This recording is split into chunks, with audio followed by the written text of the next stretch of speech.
4।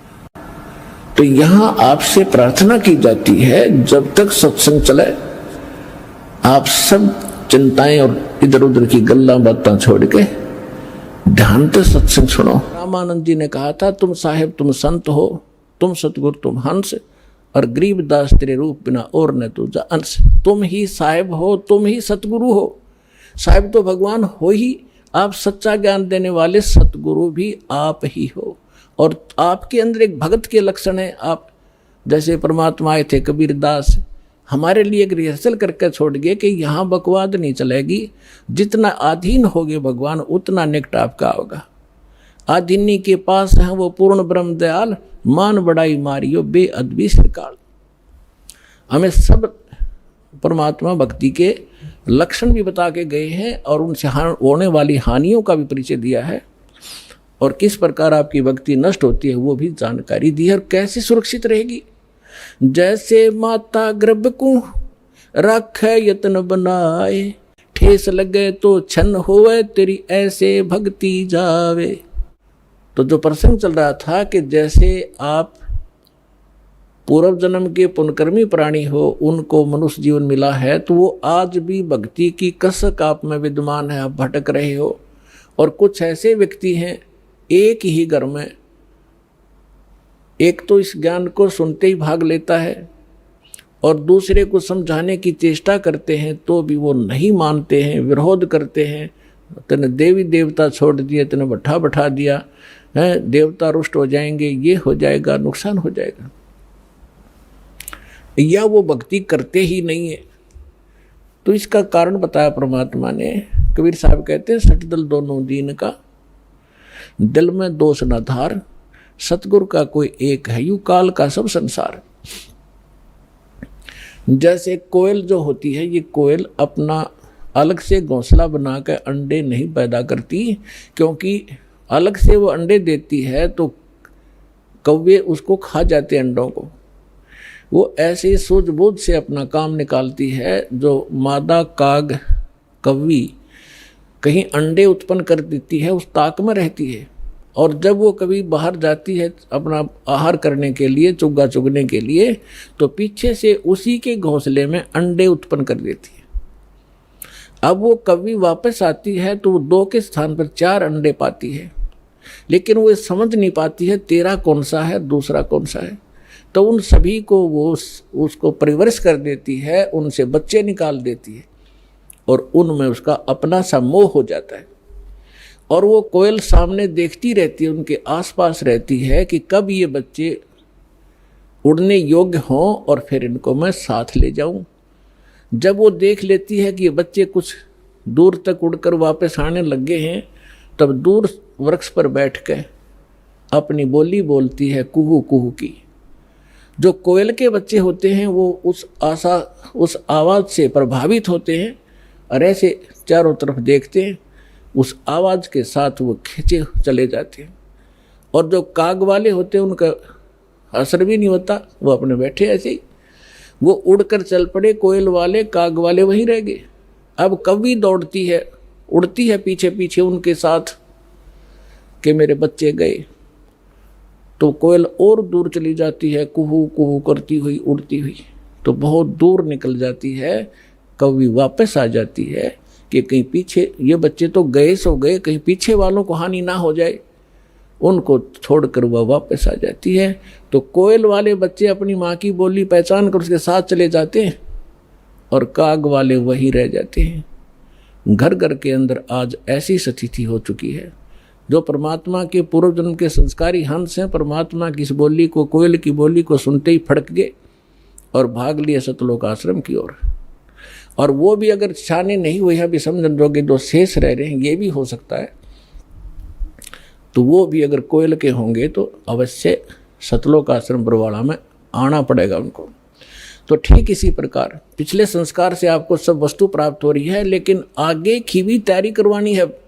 जैसे कागभूषण का पिछला संस्कार नहीं था, ऐसा रीजन बन गया, और उसके ऊपर इतना सत्संग की बौछार होगी, ना चाहते हुए भी उसने वहाँ रहना था। रोज ऋषि ने संत ने सत्संग करना था, उसका असर हो गया। अब जैसे किसी को सर्प डस जाता है और पहले मंत्रों से यंत्र ये सब जतन हुआ करते थे।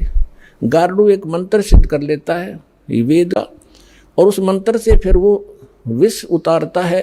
तो उस जिसको सर्प ने डसा हुआ है वो अचेत पड़ा है, ना उस मंत्र की लैंग्वेज समझता है, ना आवाज़ सुन रहा है, लेकिन वो मंत्र फिर भी उसके ऊपर असर करके विष रहित कर देता है और वो सचेत हो जाता है। ठीक इसी प्रकार आज परमात्मा ने यही तरीका बनाया है। ऐसे साधन बना दिए, चिप बनवा दी, वीडियो ये DVD बनवा दी, सुबह दोपहर शाम की आरती कंपलसरी करनी पड़ेगी। अब घर के अंदर 2 सदस्य नहीं भी नाम लेना चाहते और ना सुनना चाहते, वो घर से बाहर कहाँ जाएंगे। आप अपनी आरती भी कर रहे हो, आप अपना मंत्र जाप भी कर रहे हो, आप परमात्मा की वाणी सत्संग भी चला देते हो देर सवेर, तो उनके ऊपर उस कागभूषण की तरह एक दिन असर होगा, और वो भी या राम नाम की कलम उनका भी चढ़ेगी एक दिन, और उनका पार होगा, क्योंकि भगवान का वचन है। तो ये तरीका अपनाया परमात्मा ने। परमेश्वर ने बताया कि हमारी काल के साथ वार्ता हुई थी, जब परमात्मा ने कहा था कि मैं नीचे के लोकों में जाके तेरी वास्तविकता बताऊंगा सभी प्राणियों को, कि तू भगवान नहीं है, तू काल है, इनको खाता है, इसलिए तो इनको जन्मता और मारता है, पैदा करवाता और मारता है। असली भगवान कोई और है, वहाँ जाने का तरीका मैं बताऊंगा, ऐसा गुप्त मंत्र मैं लेकर आया हूँ। तब काल ने पैर पकड़ दिए, बहुत ज़्यादा जो है प्रार्थना की, परमात्मा ने स्वीकार की। इसने कहा कि भगवान 3 युगों में जीव ना ले जाना, कम ले जाना थोड़े थोड़े, और चौथे युग में कलयुग में कितने ही जीव ले जाना, इतनी दया मेरे पर कर दो। परमात्मा को भी पता था कि सतयुग त्रेता द्वापर में ये जीव गणे दुखी नहीं होते, और इनकी पूर्व जन्म की बैटरी चार्ज होती है, उसी से ये सुखी होते हैं, और ये सोच रहे होते हैं हम राम और कृष्ण की भक्ति कर रहे हैं, शायद इसी से सुखी हैं, तो इसलिए ये मेरे ज्ञान को स्वीकार नहीं कर पाएंगे। मालिक को मालूम था, तो इसलिए मालिक ने कहा था परमात्मा ने कि भाई ठीक है, चौथा युग जब कलयुग आई तब हम अपना अंश पठाई, और काल फंद छूटे नरलोई, सकल सृष्टि परवानिक हुई। परमात्मा ने कहा था जब कलयुग के अंदर मैं अपना दास भेजूंगा, और फिर ये काल के सब बंधन छूटेंगे, और सारा विश्व मानव शरीरधारी प्राणी और साथ में जो मनुष्य जो पशु पक्षी हैं वो भी मनुष्य धारण करेंगे, और वो सभी परमात्मा की भक्त नाम लेंगे। सकल सृष्टि परवानिक हुई, परवानिक माने विकसित होंगे। और कहते हैं कलयुग बीते 5500 पाचा, तब ये वचन मेरा होगा सच्चा, और कलयुग बीत जावे जब एता, सकल यानी सभी प्राणी परम पुरुष पद चेता।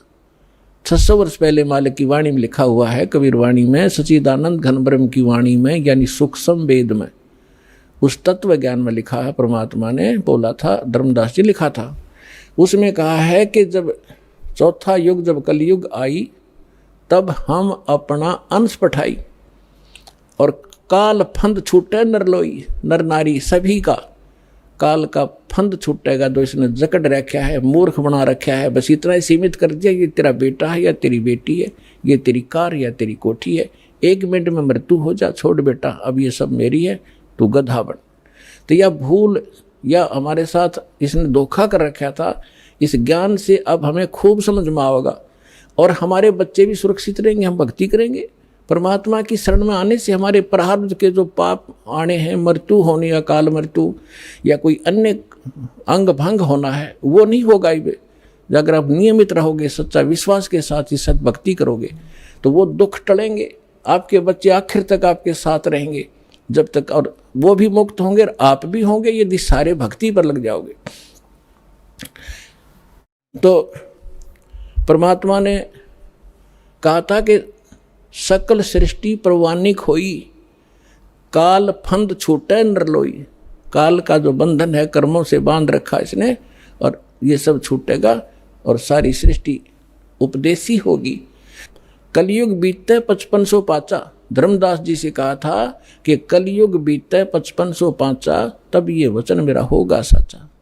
आज से 600 वर्ष पहले मालिक ने ये कहा था कि पूरा विश्व मेरी भक्ति करा करेगा कबीर की, और सभी उस सतलोक के परमेश्वर के उस परम पद के जानकार होंगे, सबको ज्ञान हो जाएगा उस परम पुरुष के उस पद का, जो गीता अध्याय नंबर 18 के श्लोक नंबर 62 में कहा कि अर्जुन तू सर्वभाव से उस परमेश्वर की शरण में जा, उसकी कृपा से ही तू परम शांति को और सनातन यानी शाश्वत स्थान को प्राप्त होगा।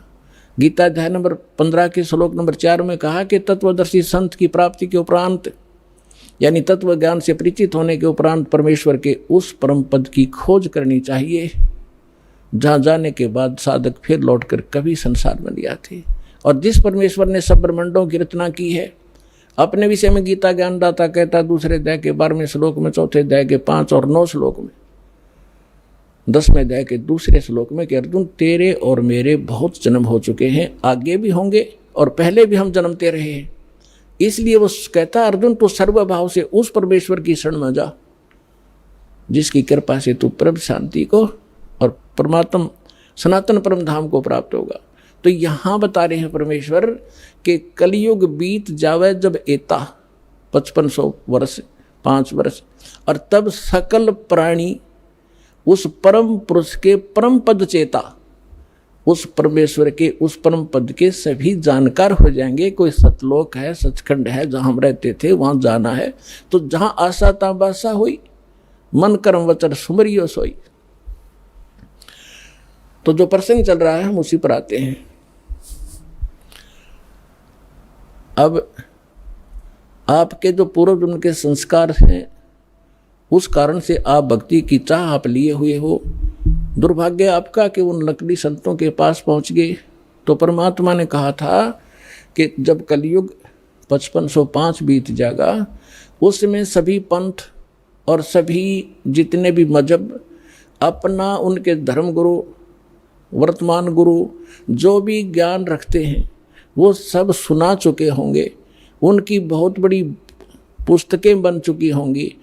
उसके बाद मेरा दास जाएगा और उन्हीं सदग्रंथों को, जिन सदग्रंथों पर प्रत्येक मानव आधारित है, जो भी जिस मजहब धर्म से संबंध रखता, उन्हीं से यथार्थ ज्ञान उनके रूबरू करेगा। उसके लिए परमात्मा ने सबसे पहले आपको ये इंस्ट्रूमेंट बनवाए, प्रोजेक्टर बनवाए, टीवी चैनल बनवाए।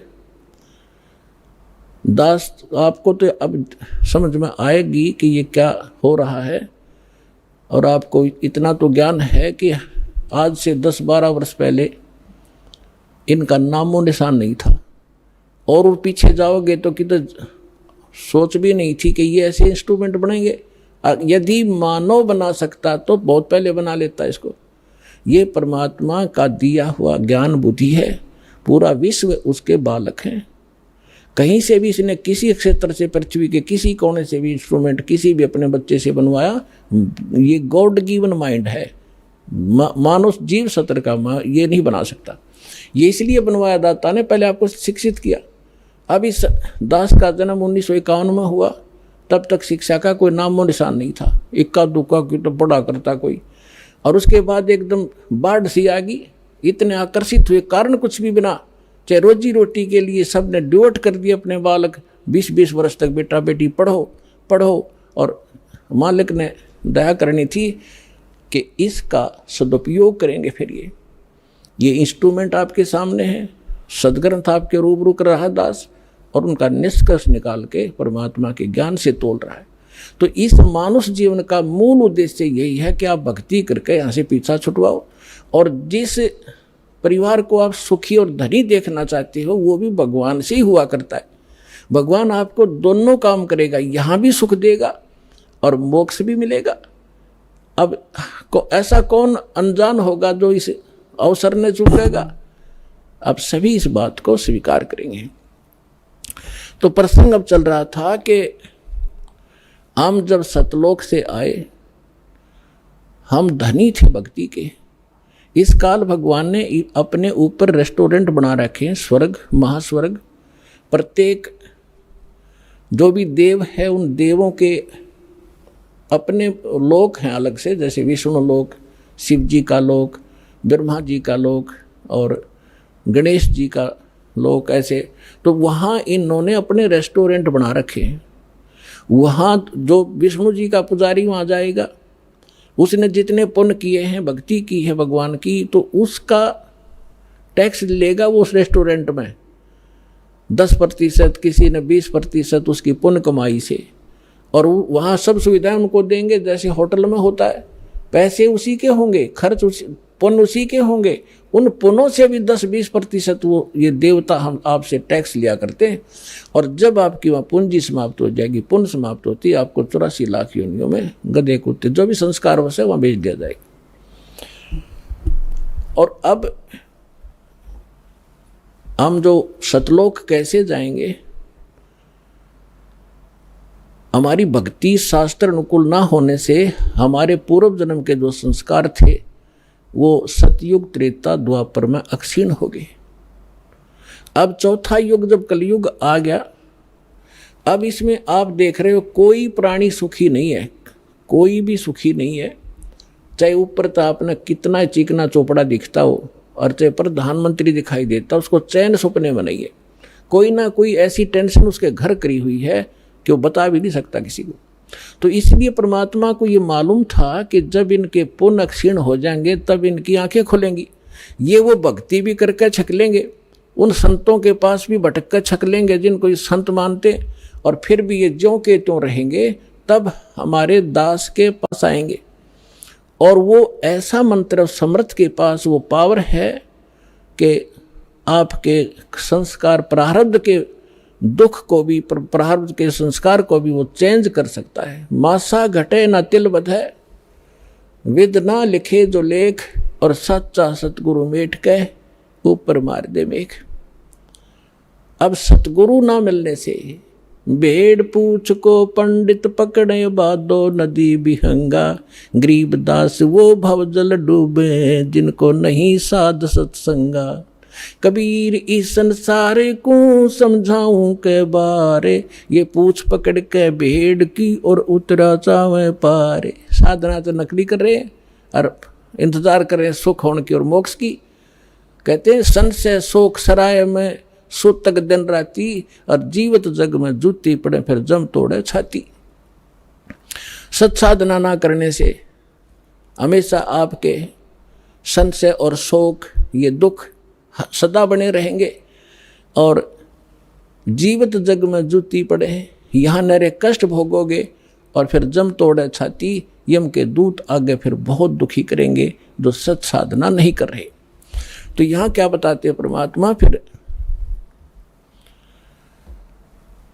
अब जो साधना आप कर रहे थे वो शास्त्र विरुद्ध थी, और जिन भगवानों पर आप सीमित थे वो भगवान कंप्लीट नहीं थे, वो स्वयं नाशवान है, उनकी जन्म मृत्यु होती है। लेकिन सतगुरु मिलने से तत्व ज्ञान का हमें प्रकाश होता है, उसके आधार से फिर हम अपने उस मार्ग पर चलते हैं। कबीर साहब कहते हैं, पीछे लग गया जाऊं था मैं लोक वेद के साथ, रास्ते में सतगुरु मिल गए वो दीपक दे दिया हाथ। लोक वेद दंत कथा जैसा सुनाए ज्ञान से हम साधना कर रहे थे, उसी के आधार से हम चल रहे थे। हम अपने ऊपर उदाहरण देकर हमें समझा रहे कि पीछे लग गया दाऊं था मैं लोक वेद के साथ, रास्ते में सतगुरु मिल गए और दीपक दे दिया हाथ। ये तत्व ज्ञान रूपी टॉर्च दे दी, लालटेन दे दी।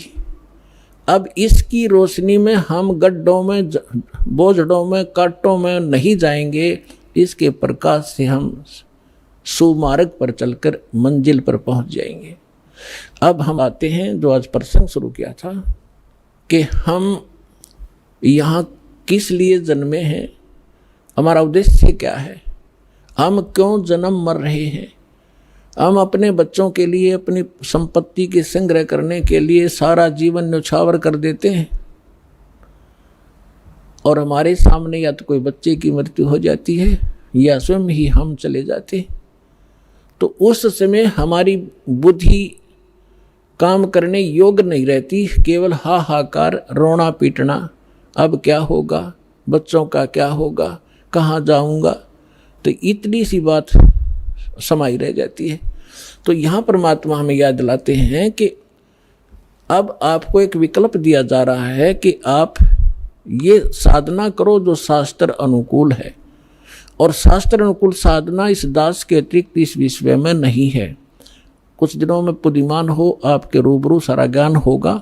उन महापुरुषों का भी दास दिखाता है, साथ के साथ ये मंत्र बताते हैं, ये मंत्र बताते हैं, ये ज्ञान सुनाते हैं, और ये वास्तविक ज्ञान है, ये वास्तविक मंत्र है, ये हमारे सदग्रंथ प्रमाणित करते हैं। और ये उन्हीं महापुरुषों ने इन मंत्रों का जाप किया जिनको आप मोक्ष प्राप्त मानते हैं, उनके इतिहास से आपके रूबरू किया जाता है, जिससे एक इस उलझे हुए गुत्थी को समझाने के लिए एक पॉइंट के ऊपर ढेर सारे प्रमाण आपको दिखाने पड़ते हैं। जब पिछला रंग हटता है और तब जाकर ये ज्ञान ग्रहण होता है।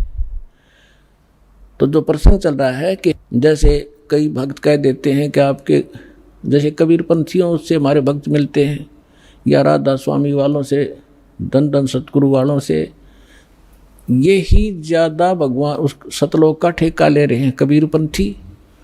और ये वो नकली कबीरपंथी, कबीरपंथी हो तो फिर तो बात खत्म हो जाती। पंथ माने मार्ग, वे जो भगवान ने रास्ता बताया कबीर साहब ने, वो कबीर पंथ है, वो कबीर के जी के द्वारा दिया गया मार्ग है, वो कहते हैं कबीरपंथी। अब जैसे यहाँ हिसार से जा रहे हैं इस सिरसा की ओर और कह रहे हैं हम दिल्ली की ओर जा रहे हैं, हमें दिल्ली जाना है, हम दिल्ली पंथी हैं, तो उनको कौन समझावे? जा रहे हो सिरसा की ओर और कह रहे हो हम दिल्ली जा रहे हैं, तो कहते हैं कबीर पंथी और जा रहे हैं काल के पंथ पर। तो वो परमात्मा वाला ज्ञान नहीं और वो सत भक्ति नहीं, तो वो कबीर पंथी नहीं है। वैसे अब इनका छाप लगी कबीर पंथ की, तो कहना पड़ा है उनको समझाने के लिए कि वो व्यक्ति हैं जो गलत साधना कर रहे हैं। तो ये सभी सतलोक की महिमा सुनाते हैं, और जब हमारे भक्त उनसे कहते हैं कि ऐसे ऐसे वहाँ चलो सही साधना है, सही ज्ञान है, तो वो कहते नहीं, वो तो काल के नाम देता, शुरू से ही काल के नाम देता है। काल कौन से? ब्रह्मा विष्णु महेश के, देवताओं की पूजा बताता है। पुण्यात्माओं, ये ज्ञान का टोटा है। जब ज्ञान संपूर्ण होगा तब आपको पता चलेगा कि ब्रह्मा विष्णु महेश ये अलग नहीं कर सकते हम इनको।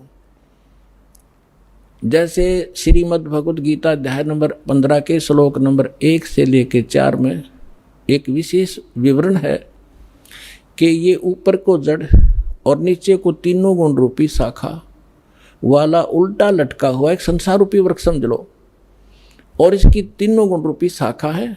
इतना गीता ज्ञानदाता केवल इतना नॉलेज रखता है कि ऊपर ने तो जड़ समझो, और जड़ वो दृढ़ है, वो अविनाशी पोर्शन है जो मूल है इस संसार रूपी वृक्ष का, और उस मूल मालिक है जो जड़ है, सभी का धारण पोषण भी वही करता है, क्योंकि पूरे वृक्ष को, पेड़ को जड़ से ही आहार प्राप्त होता है, खुराक मिलती है। गीता अध्याय नंबर 15 के श्लोक नंबर 16 और 17 में 3 पुरुष बताए, सरपुरुष, अक्षर पुरुष, और 17वें श्लोक में कहा कि उत्तम पुरुष है तो अन्य, सरपुरुष और अक्षर पुरुष से कोई और है उत्तम पुरुष, श्रेष्ठ भगवान, और वही तीनों लोकों में प्रवेश करके सबका धारण पोषण करता है। अब इन 2 श्लोकों का लिंक अब उन प्रथम के 4 श्लोकों से है 15वें अध्याय के। तो इसमें बताया कि उल्टा लटका एक संसार रूपी वृक्ष है, और जो तत्वदर्शी संत की पहचान बताई है कि जो इस संसार रूपी वृक्ष के सभी विभागों को भिन्न भिन्न बता देगा, स वेदवित, वो तत्वदर्शी संत है। चौथे अध्याय के 34वें श्लोक में जो तत्वदर्शी संत के विषय में कहा है कि उसकी शरण में जा, उससे पूछ, वो उसकी पहचान बता दी कि उल्टे लटके संसार रूपी वृक्ष के सभी पार्ट्स बता देगा, सवेदवित, वो तत्वदर्शी संत है। तो 600 वर्ष पहले परमात्मा स्वयं आए थे, और गीता अध्याय नंबर 4 के श्लोक नंबर 32 में जो कहा है कि वो सच्चिदानंद घन ब्रह्म अपने मुख कमल से अमृतवाणी बोलता है, वो तत्व ज्ञान है, वो निष्कर्ष है सारे अध्यात्म का, और वो तत्वदर्शी संत के ही पास होगा और मिलेगा नहीं तुझे। तो यहाँ परमात्मा ने 600 वर्ष पहले उस तत्वदर्शी संत की भूमिका, जैसी उनकी लीला है वो किया ही करते हैं। जैसा दास ने अभी वेदों के प्रमाण आपको बताए थे, रेफरेंस बताए थे, उनमें यही लिखा हुआ कि परमात्मा ऊपर रहता, ऊपर के लोक में, सतलोक में, वहाँ से चल कर आता सह शरीर, और यहाँ 3 प्रकार से के सतिथि से हमारा धारण पोषण करता है। एक तो आपको बता सतलोक में रहता है, जब वहाँ तो उनका शरीर बहुत तेजों में होता है, करोड़ सूर्य मिला दे करोड़ चंद्रमा एक रोमकूप की उनकी शोभा होती, इतना तेज है। दूसरा, प्रत्येक युग में शिशु रूप धारण करके आते हैं और एक जल कमल के ऊपर, यानी कमल तो जल में ही होता है, सरोवर में आकर वो अपना निवास कर लेते, शिशु रूप धारण करते हैं, वहाँ से निसंतान दंपत्ति उठा ले जाते हैं और उनके परवरिश की लीला कुंवारी गायों से होती है। ये तो है प्रथम। फिर धीरे धीरे बड़े होते हैं तो बचपन से ही वो अपनी महिमा अपने मुख कमल से, लोकोक्तियों के माध्यम से, दोहों के माध्यम से, शब्दावलियों के माध्यम से वो ज्ञान प्रचार करते हैं, कवियों की तरह आचरण करते हैं, लोग उनको कवि भी कहने लग जाते हैं। एक प्रसिद्ध कवियों में से भी एक होते हैं वो, लेकिन वो होते हैं परमात्मा। अब तीसरी सतिथि में वो कभी भी कहीं भी किसी को संत रूप में, महापुरुष के रूप में आकर दर्शन देते हैं, उनको ज्ञान सुनाते हैं, अपने से परिचित कराते हैं। तो तीसरी सतिथि वाले महापुरुषों में से दास आपको बहुत बार बताते हैं, आदरणीय धर्मदास साहिब जी को मिले, आदरणीय मुल्कदास साहिब जी को मिले, आदरणीय नानक देव साहिब जी को मिले, आदरणीय दादू साहिब जी को मिले, आदरणीय मुल्कदास साहिब जी को मिले, आदरणीय गरीबदास साहिब जी गांव छुरानी जिला झज्जर हरियाणा वाले को मिले, आदरणीय घीसा दास साहिब जी गांव खेखड़ा जिला बागपुर हो गए उत्तर प्रदेश वाले को मिले, आदरणीय रामानंद जी, स्वामी रामानंद जी ब्राह्मण थे, 104 साल के, जो परमात्मा उस दूसरी टाइप की लीला कर रहे थे, शिशु रूप धारण करके 5 वर्ष की आयु में लीला कर रहे थे। 104 वर्ष के ब्राह्मण को सब वेदों और गीता से पराजित कर दिया था। तब उस महापुरुष ने परमात्मा की शरण ली थी, उनको सचखंड लेकर गए थे। इन सभी महापुरुषों को अपने से परिचित करा था कि मैं कौन हूँ, जो तुम्हारे वेद बताते हैं मैं वही हूँ, और मैं ऊपर रहता हूँ, वहाँ से चल कर आता हूँ और यहाँ ज्ञान देता हूँ। तब उन महापुरुषों ने स्वयं देखा सचखंड में जाकर, फिर वहाँ पर छोड़ा उनको। तब रामानंद जी ने कहा था, तुम साहेब तुम संत हो, तुम सतगुरु तुम हंस, और गरीबदास तेरे रूप बिना और न तुझा अंश। तुम ही साहेब हो, तुम ही सतगुरु हो। साहेब तो भगवान हो ही, आप सच्चा ज्ञान देने वाले सतगुरु भी आप ही हो, और आपके अंदर एक भगत के लक्षण है। आप जैसे परमात्मा आए थे कबीरदास, हमारे लिए एक रिहर्सल करके छोड़ गए कि यहाँ बकवाद नहीं चलेगी, जितना अधीन होगे भगवान उतना निकट आपका होगा। आधीनी के पास है वो पूर्ण ब्रह्म दयाल, मान बड़ाई मारियो बेअदबी श्रीकाल। हमें सब परमात्मा भक्ति के लक्षण भी बता के गए हैं और उनसे होने वाली हानियों का भी परिचय दिया है, और किस प्रकार आपकी भक्ति नष्ट होती है वो भी जानकारी दी है, और कैसे सुरक्षित रहेगी। जैसे माता गर्भ को रखे यत्न बनाए, ठेस लगे तो छन होवे तेरी ऐसे भक्ति जावे। भाई जो गुरु बचन पे डट गे रकट गे फंद 84 के, कट गे फंद 84 के, रकट गे फंद 84 के।